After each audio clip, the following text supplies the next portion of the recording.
Welcome to my new channel, The Truths Explained. I'm Hugo Pellegrino, and today I'll be talking about an issue that is at least a little bit weird. And the issue is Spanglish. Yeah, you heard it right. But I'm not gonna be talking about the movie from 1994. I will actually be telling you how society, mainly the Latino population, they managed to merge two different languages into one. And I'll try to tell you exactly, or at least from my point of view, how it ended up happening. Melón de agua. Do you know what it means? It means watermelon. But do you know the right word for watermelon in Spanish? Sandía. Yeah.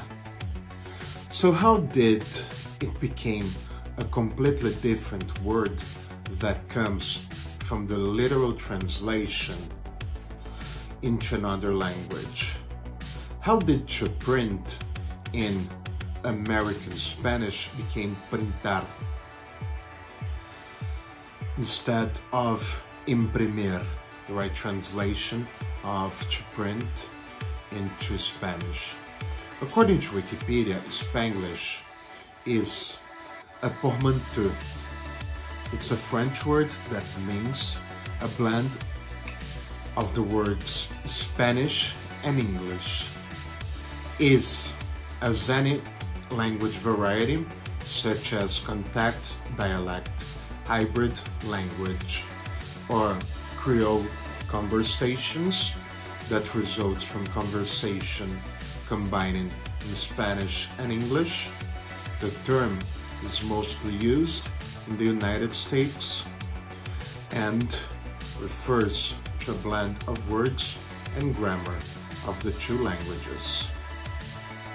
More narrowly, Spanglish can specifically mean a variety of Spanish with a very heavy use of English loanwords.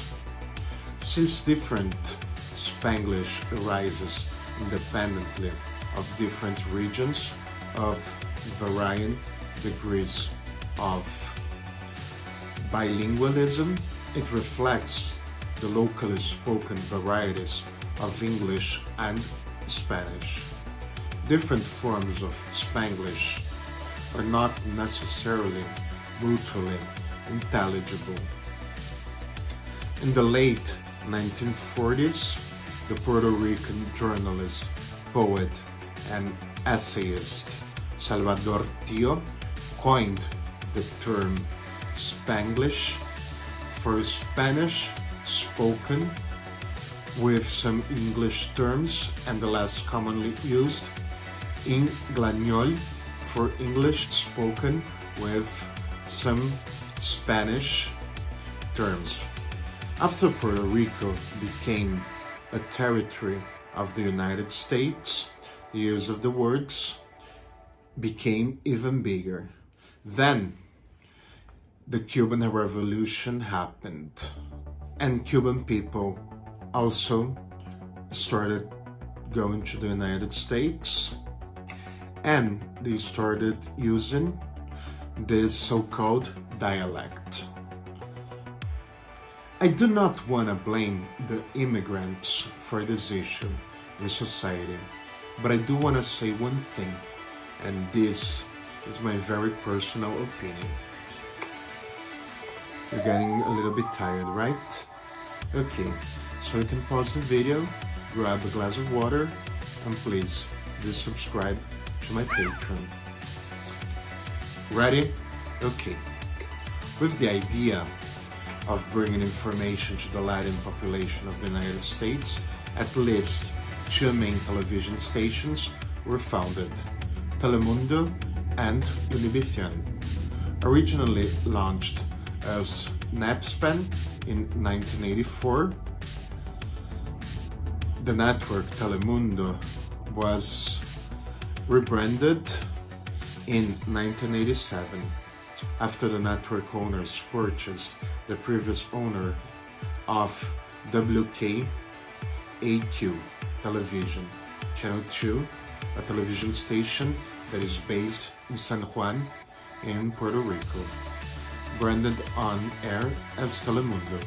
The other network, Univision, has its roots that can be traced back to the year of 1954 when Raúl Cortés started K-Core Television, an independent station in San Antonio, Texas, which was the nation's first Spanish-only television outlet. The station was not profitable during its early years, and in 1961, Cortés sold his channel, K-Core Television, now known as KWEX TV, to a group headed by Mexican entertainment mogul Emilio Azcárraga Vidal-Reta, owner of the Mexico-based Telesistema Mexicano, the forerunner of the TV channel Televisa. Cortés' son-in-law, Emilio Nicolás Sr., who helped produce variety programs for the station, held a 20% stake and remained as KWEX general manager for around 3 decades. The new owners helped to turn around the station fortunes by heavily investing in the programming, most of it being outsourced from Telesistema Mexicano, having a gigantic quantity of non-speaking English Americans, citizens and immigrants. They started to watch these TV stations all around the country and in many other parts of the world. And eventually, Spanglish became a language. A confusing and quite difficult language, to be honest, in a way that mainly people that actually know Spanglish can actually really understand it. I don't want to be a pain in the ass and tell people that they need to learn English and Spanish properly, but I do want to make a point. The United States of America has an amazingly bad immigration system. It keeps people in the dark, don't allow them to become citizens, keep them waiting to be deported, as did the previous American administration, kept undocumented people worried, and including kept families on cages on the border with Mexico. Unfortunately, there's no use crying over spilled milk. But, for crying out loud, can we perhaps have some comprehensive immigration reform and at least teach people that are entering the United States of America how to speak its language? You're gonna tell me that there are English as a second language program. But let's be honest, it's hard to try to understand a person when they are switching from a language to the other. It definitely happens to me, I'm gonna be honest. I do speak 4 languages. I do know that from a biological and neurological point of view, it is amazingly hard to change from one language to the other. But at least, let's be reasonable. There are words that are completely missing their meaning if we're trying to mix one language with the other. What do you think about it? Do you speak English, Spanish, Spanglish, a little bit of both? Please, tell me your point of view. As always, I'll ask you to support me on Patreon on the link that's on the bottom of the screen. And if you have any doubts, you can always shoot me an email at hugo.loh@gmail.com. Thank you very much for watching.